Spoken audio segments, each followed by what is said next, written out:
ቅዱስ ካዘዛቸው በኋላ እስካረገበት ቀን ድረስ ያደረገውን ያስተማረውንም ዘንድ ስለጀመረው ሁሉ ለመጀመሪያ ነገር ጻፈ። ዳግም 40 ቀን እየታያቸው ስለ እግዚአብሔር መንግስት ነገር እየነገራቸው በብዙ ማስረጃ ከሕማማቱ በኋላ ያው ሆኖ ለነርሱ ራሱን አሳያቸው። ቁጥር 4 ከነርሱ ጋርም አብሮ ሳለ ከኢየሩሳሌም እንዳይወጡ አዘዛቸው። ነገር ግን ከኔ የሰማችሁትን አብ የሰጠውን የተስፋ ቃል ጠብቁ። ዮሐንስም በውኃ አጥምቆ ነበርና እናንተ ግን ከጥቂት ቀን በኋላ በመንፈስ ቅዱስ ትጠመቃላችሁ አለ። ቁጥር 6 እነርሱም በተሰበሰቡ ጊዜ ጌታ ሆይ በዛ ወራት ለእስራኤል መንግስት ትመልሳለን ብለው ጠየቁት። እርሱም አብ በገዛ ስልጣኑ ያደረገውን ወራትና ዘመናት ታውቁ ዘንድ ለእናንተ አልተሰጣችሁ፣ ነገር ግን መንፈስ ቅዱስ በእናንተ ላይ በወረደ ጊዜ ኃይልን ትቀበላላችሁ፣ በኢየሩሳሌም በይሁዳም ሁሉ በሰማርያ እስከ ምድር ዳርቻ ድረስ ምስክሮቼ ትሆናላችሁ ይላል። የጌታ ስም ለዘላለም የተባረከ ይሁን። እንዲህ በሚል ርዕስ የእግዚአብሔርን ቃል እናያለን። እኛ ስለ ኢየሱስ ምስክሮች ነን። አሜን። እኛ ስለ ኢየሱስ ምስክሮች ነን። እስኪ እኔ ስለ ኢየሱስ ምስክር ነኝ በሉ። እኔ ስለ ኢየሱስ ክርስቶስ ምስክር ነኝ። እኔ ስለ ኢየሱስ ክርስቶስ ምስክር ነን። አሜን። እንደምታውቁት we are a witness of Jesus Christ። እንደምታውቁት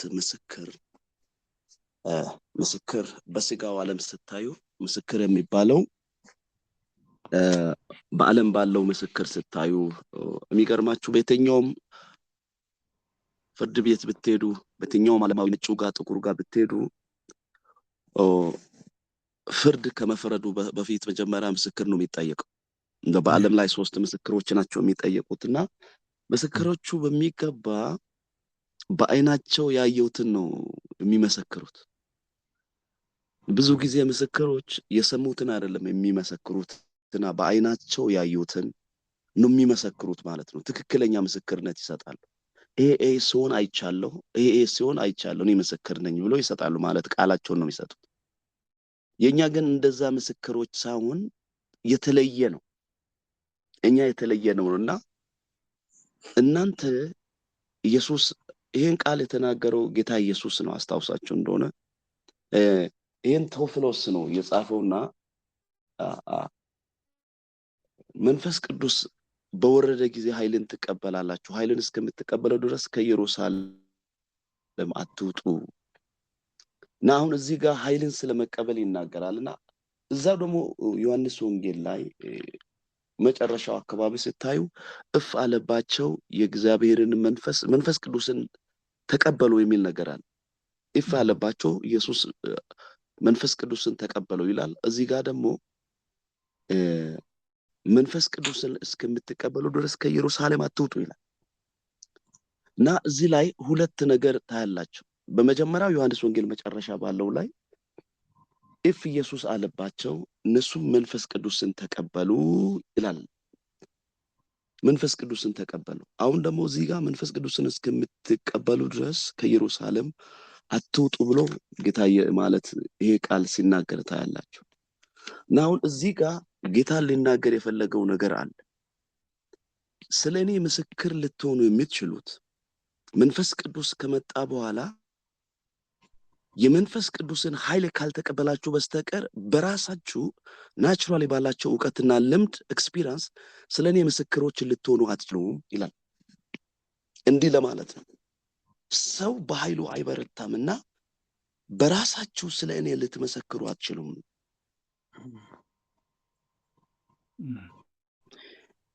ኢየሱስ እስካዘገበት ድረስ ይሄን እንግዲህ ቴዎፍሎስ የመረጣቸውን ሐዋርያት ኢየሱስ የመረጣቸውን ሐዋርያትን በመንፈስ ቅዱስ ካዘዛቸው በኋላ እስከ 40 ቀን ድረስ ያደረገውን ያስተማረውን ዘንድ ሁሉ መጀመሪያውን እንግዲህ ይሄን ቃል ሐዋርያ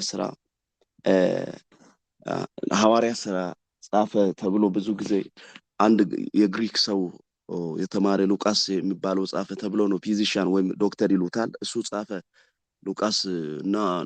ሉቃስ ጻፈ ተብሎ ይታመናል ብዙ ጊዜ እና እንግዲህ ታሪኩን አይደለም የሚነግራችሁና ለኢየሱስ ምስክር መሆን የምንችለው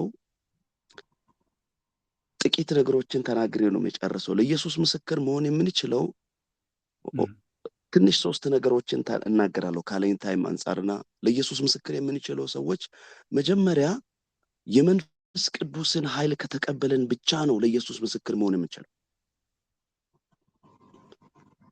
ስለ ኢየሱስ ክርስቶስ ምስክር ለመሆን የተሰጠንን ወንጌልን አደራ ይዘን ወደፊት ለመሄድ መቀጠል የምንችለው ወገኖች ሆይ ታሪክን በመናገር አንችልም።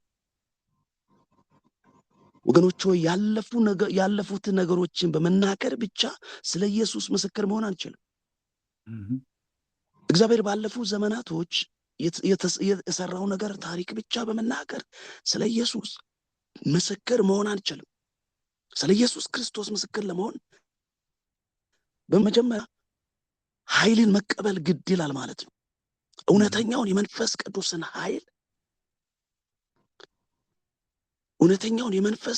ኃይል የሚሰራውን የመንፈስ ቅዱስን ኃይል ካልተቀበልን በስተቀር ሰው ናቹራሊ ደካማ ፍጡር ነው ወገኖች።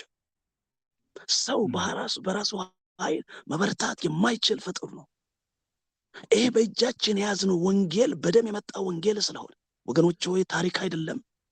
ይሄ በደም የመጣ ወንጌል ስለሆነ ለዚህ በመስቀል ላይ ለፈሰሰው ደም ለዚህ ለታረደው በግ ምስክር ለመሆን በእውቀት አይቻልም፣ በልምድ አይቻልም፣ በሰዋዊ ጥበብ አይቻልም ማለት የመንፈስ ቅዱስን ኃይል መቀበል ያስፈልጋል። ስለ ኢየሱስ ምስክር ለመሆን ያለ መንፈስ ቅዱስ ኃይል ኢየሱስ ጌታ ነው ብሎ መናገርም አይቻልም ወገኖች።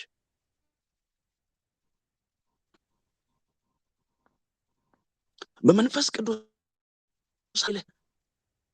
ቅዱስን ኃይል መቀበል የግድ ይለናል። ቀጥሎስ ከመንፈስ ቅዱስ ኃይል በላይ በመንፈስ ቅዱስ እሳት መጠመቅ ያስፈልጋል ማለት ነው። በመንፈስ ቅዱስ እሳት እንደዚህ አለ፣ ዮሐንስ በውሃ ነበር ያጠመቀው፣ እናንተ ግን በመንፈስ ቅዱስ እሳት ትጠመቃላችሁ። አንደኛ መንፈስ ቅዱስን ኃይል መቀበል፣ ሁለተኛ መጠመቅ፣ ሶስተኛ በመንፈስ ቅዱስ ኃይል ከታተመን ጸንተን ለመቆም መንፈስ ቅዱስ ጉልበት ያስፈልጋል። ቅዱሳን ወገኖች ሆይ ድምጼ ይሰማችኋል? በጣም ይሰማል። አዎ በእኔ እናንተ ሳትኖሩ ብቻዬን የምናገር ይመስላል። አንዳንድ እነዚህ ስትኖሩ ድምጼ ይሰማችኋል? በደንብ ይሰማል። አዎ ታሪኩን ልተውና ወደ ዋናው መልእክቴ ልለፍ። ታይሜ ያለቀ ስለሆነ ትንሽ ወደዚህ እኛ ወዳለበት ዘመን ትንሽ ይነካካው ልለፍና በዚህ ዘመን አሁን እኛ ባለንበት የዘመኑ ትልቁ ችግር ሰዎች በመንፈስ ቅዱስ ኃይል አማካኝነት ኃይልን ተቀብለው ጸንቶ ከመቆም ይልቅ በሰዋዊና ምድራዊ ዕውቀት ላይ ብዙ መደገፍ ይታያል። ሰዋዊና ምድራዊ ዕውቀት የሚጠቅምበት ቦታ አለ። ነገር ግን በምንም ታምር መንፈስ ቅዱስን ሊተካ አይችልም። በእግዚአብሔር መንግስት ስራ ውስጥ በምንም ታምር ምድራዊ ዕውቀት፣ ሰዋዊ ዕውቀት ይጠቅማል። ነገር ግን በምንም ታምር የእግዚአብሔርን መንፈስ ሊተካ አይችልም። የዘመኑ በተለይ በዚህ በእኔና በእናንተ ዘመን ሰው ሁሉ የሚናፍቀው፣ ሰው ሁሉ የሚፈልገው እግዚአብሔር በህይወታችን፣ በቤተ ክርስቲያናችን፣ በአገልግሎታችን፣ በዕለታዊ ኑሯችን እንዲሰራ ሁላችንም ፍላጎታችን ነው። ነገር ግን ከምኞት ያለፈ የሚታይ ነገር የሌለው ምንድነው? ብዙ ነገሮቻችን ቤተክርስቲያንም የምትሰራው እኔም እናንተም አገልጋዮች ሞር የምንታመነው በመንፈስ ቅዱስ ኃይልና ችሎታ ላይ ከመደገፍ ይልቅ በራሳችን ልምድ ላይ መደገፍ ይታያል። ያ የእግዚአብሔር እጅ እንዳይዘረጋ፣ የእግዚአብሔር መንፈስ ቅዱስ ኃይል አብሮ እንዳይቆም የእግዚአብሔር ታምራት እጆቹ በዚህ ዘመን እንዳይንቀሳቀስ የከለከለው የመጀመሪያው ችግር ነው። ሁለተኛው ለመንፈስ ቅዱስ ብዙዎቻችን ጊዜ አንሰጥም ማለት ነው። የራሳችን ብቻ ነው ማሰማት የምንፈልገው፣ ከእኔም ጭምር ነው። ይህን ስናገር በቃ እኔ ማውቀውን፣ እኔ ያነበብኩትን፣ እኔ የጠቀስኩትን ጥቅስ፣ እኔ የሰማሁትን፣ ለእኔ የተገለጠልኝን ብቻ መናገር ነው እንጂ እግዚአብሔር መንፈስ በእኔ አልፎ እንዲናገር ጊዜ አንሰጥም። We don't give a time for Holy Spirit. ለመንፈስ ቅዱስ ጊዜ ቦታ የለም። በዚህ ጉዳይ እግዚአብሔር ምን ይላል? ዛሬ እግዚአብሔር ምን ይናገራል? ወገኖች ሆይ መንፈስ ቅዱስ ገና ከሰማይ ሊመጣ አይደለም ያለው፣ በውስጣችን እኮ ነው ያለው። መንፈስ ቅዱስ እኮ የሚናገር አምላክ እኮ ነው።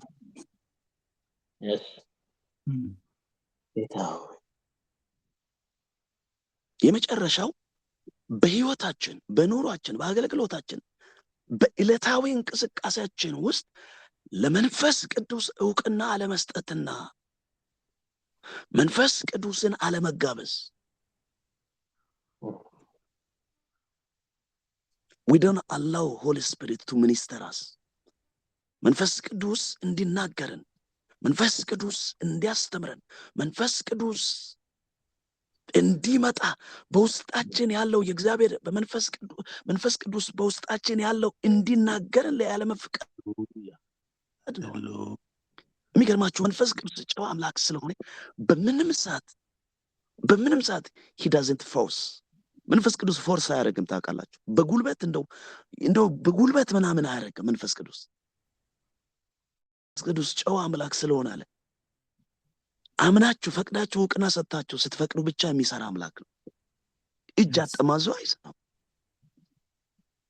ስለዚህ ነው የሚገርማችሁ ጌታ ኢየሱስ ክርስቶስ ሞቶ ከተነሳ በኋላ በምንም ቦታ ላይ እኔ ለእናንተ ገንዘብ እልክላችኋለሁ ሲል አልሰማም።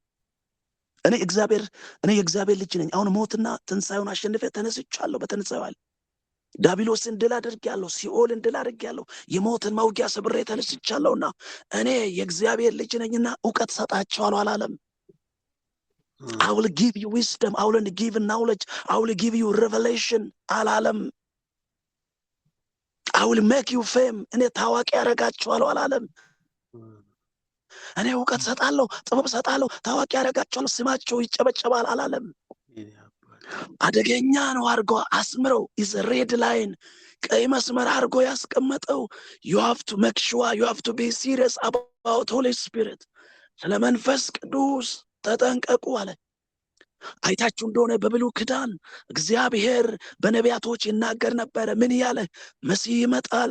መሲህ ይመጣል፣ ድንግል ትጸንሳለች፣ በጨለማ ያለው ሕዝብ ብርሃን ያያል፣ ወንድ ልጅ ይወለዳል፣ አለቅነቱ በጫንቃው ላይ ይሆናል። ኢየሩሳሌም ሆይ ይሁዳ ሆይ ያለ እግዚአብሔር ይናገር ነበር። ልክ እግዚአብሔር አምላክ እየተናገረ አብ መጣና ወልድ በስጋ ተገለጠ። ወልድ ደግሞ እግዚአብሔር ይመጣል እያለ አልነበረም። እኔና አብ አንድ ነን፣ ግን የሚመጣ ሌላ ተስፋ አለ፣ ለአባቶቻችሁ የተገባ ተስፋ አለ፣ ያም መንፈስ ቅዱስ ይባላል። ዮሐንስ በውሃ ነበር ያጠመቀው፣ እሱ ግን በእሳት ያጠምቃል። just John baptism, he was baptized with the water for remission of sin, but the Holy Spirit he will come and he baptize you። መንፈስ ቅዱስ ይመጣል፣ እሱ ያጠምቃችኋል አለ። መንፈስ ቅዱስ እግዚአብሔር ስለ ልጁ ስለ አብ ይናገር ነበር። አብ ከመጣ ደግሞ ስለ መንፈስ ቅዱስ አብ ስለ ልጁ ስለ ኢየሱስ መምጣት ይናገር ነበር። ልጁ ኢየሱስ ደግሞ ስለ መንፈስ ቅዱስ ይናገር ነበር። አሁን በምድር ላይ ወገኖች ብታምኑም ባታምኑም፣ ቢገባችሁ ባይገባችሁም፣ ብትቀበሉም ባትቀበሉ አብን ወክለው ወልድን ወክለው በሙላት እየሰራ ያለው መንፈስ ቅዱስ ነው። የቤተ ክርስቲያን ውበት፣ የአገልጋዮች ውበት፣ የክርስትናችን መሰረት፣ ብቃታችን፣ ብርታታችን፣ ኃይላችን የምንለው ዕውቀታችን፣ ብርታታችን መንፈስ ቅዱስ ብቻ ነው። እስኪ አሜን በሉ ወገኖች። እየጨረስኩ ነው፣ አይዟችሁ። እስኪ ግድ የለም አንድ ጊዜ እስኪ አሜን በሉ። ባይመቻችሁ ባይሰማችሁ ሰው የተባረካችሁ ሰዎች አሁን ጥቂት እንጸልያለን ወገኖች ሆይ። ሰው በመንፈስ ቅዱስ ካልተጠመቀ የሚናገረው ህይወት አይሆንም፣ ዕውቀት ነው የሚሆነው።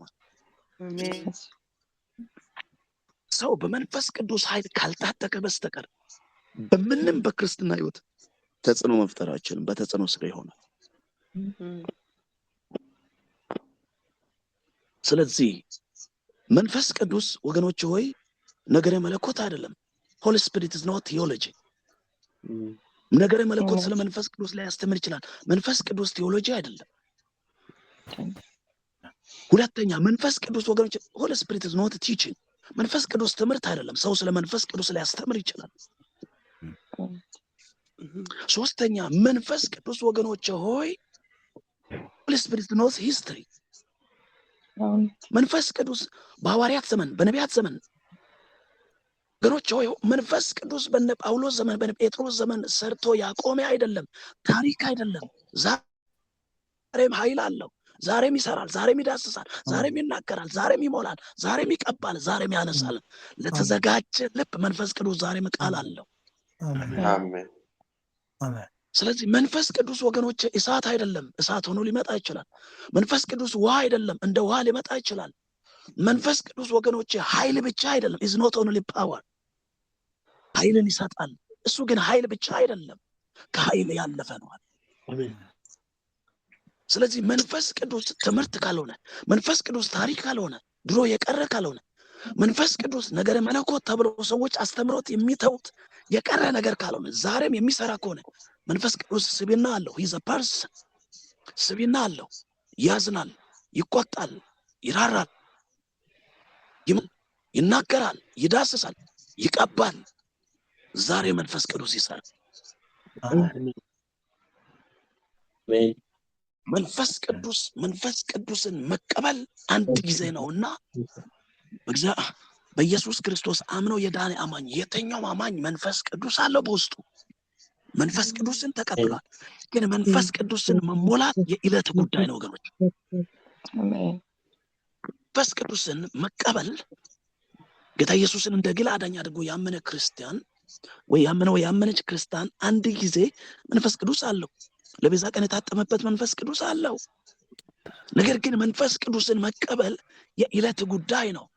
ለምን? ኃይልን ለመቀበል ለአገልግሎታችን፣ ለኑሯችን፣ ትውልድን ለማዳን ከጨለማው ዓለም ጋር ብርቱ ፍልሚያ ለማድረግ የምንዋጋው ከመናፍስቱ ዓለም ጋር ስለሆነ የሰይጣንን ስራ ለማፍረስ የተገለጠውን የኢየሱስን ስም ይዘን ክፉ ቀን ለመቃወም የሚቻል የሚንተባበሩ ፍላጻው ለመጣል በስጋ አይቻልም፣ በእውቀት አይቻልም፣ በትላንትናው ኤክስፒሪየንስ ልምድ አንችልም። የምንዋጋው መንፈስ ስለሆነ የመንፈሱን ዓለም ለይተን ለመምታት የእግዚአብሔር መንፈስ መስማትና መታጠቅ የግድ ነው ይለው በዚህ ዘመን ላይ። ስለዚህ ነው የመንፈስ ቅዱስ ኃይል መቀበል የሚያስፈልጋል። ወገኖች ሆይ የሚመቻቹ ሰዎች ከኔ ጋር ጥቂት ጊዜ አብረን እንጸልያለን። እግዚአብሔር አምላክ ኃይልን እንዲያስታጠቀን። አሜን። ኃይልን ካልታጠቀን በስተቀር ኢየሱስ 3 ነገር ተናግሮ ጨረሰ። ይሄ ቃል ማለት ነው። ኃይልን ካልታጠቃችሁ በቀር ኢየሩሳሌም መሄድ አትችሉም ማለት። ለምንድን ነው ከኢየሩሳሌም የጀመረው አለ? ኢየሩሳሌም ማለት ኢየሱስን የገደሉ ሰዎች ያሉበት ቦታ ነው። ካህናቶች ያሉበት፣ ኃይለኞች ያሉበት ቦታ ነው። ነቢይ በኢየሩሳሌም አይሞትም ብለው ከኢየሩሳሌም ውጪ the place of ኢየሱስን በጎልጎታ ላይ የገደሉ ሰዎች ኃይለኞች ያሉበት ስፍራ ነው ኢየሩሳሌም። መንፈስ ቅዱስን ካልተሞላ ኃይል ከሌለ በስተቀር ኢየሩሳሌም መቆም አትችልም ማለት።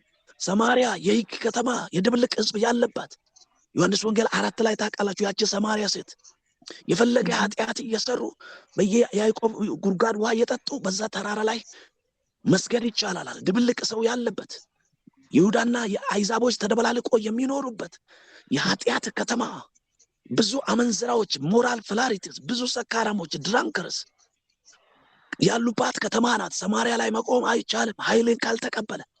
ይሁዳ ማለት የአባቶችን ሕግ አክራሪ ሰዎች ያሉበት፣ አይሁዶች ያሉበት፣ የሕግ አማካሪዎች፣ የሸንጎ አለቃዎች ባሉበት መንፈስ ቅዱስን ካልተቀበሉ ኢየሩሳሌም መሄድ አይቻልም፣ ሰማርያ መሄድ አይቻልም፣ ይሁዳ መሄድ አይቻልም፣ ምስክር መሆን አይቻልም፣ በስጋ አይቻልም፣ በስጋ እውቀት አይቻልም፣ በኔ ባንተ ባንቺ ልምድ አይቻልም።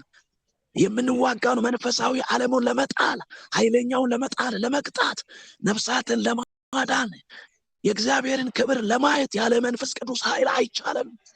ስለዚህ ነው ቤተክርስቲያን በዚህ ዘመን አቅም ያጣቸው የመንፈስ ቅዱስን ጉልበት ስላጣች ነው። ስጋዊ ዕውቀት ስላጣች አይደለችም። ገንዘብ አላጣችም።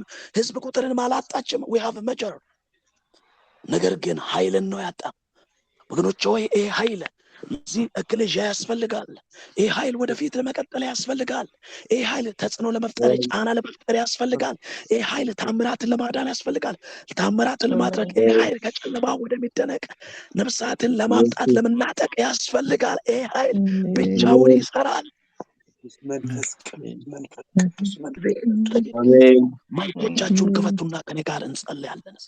የመንፈስ ቅዱስ ኃይል በእኔ ዘመን ይስራ እያለ ታሪክ አይደለም ድሮ ሰርቶ ያቆመ አይደለም። የመንፈስ ቅዱስ ኃይል በእኔ ዘመን ይስራ እያለን እስኪ መንፈስ ቅዱስ እኔን ጠቀመኝ እያለን እስኪ ጥቂት ጊዜ እንጸልያለን። ኃይል የእግዚአብሔር ነው። ማዳን የበጎ ነው። ሃሌሉያ። የሚመቻችሁ ሰዎች እስኪ ማይኮቻችሁን ክፈቱና ጥቂት ጊዜ ከኔ ጋር እንጸልያለን።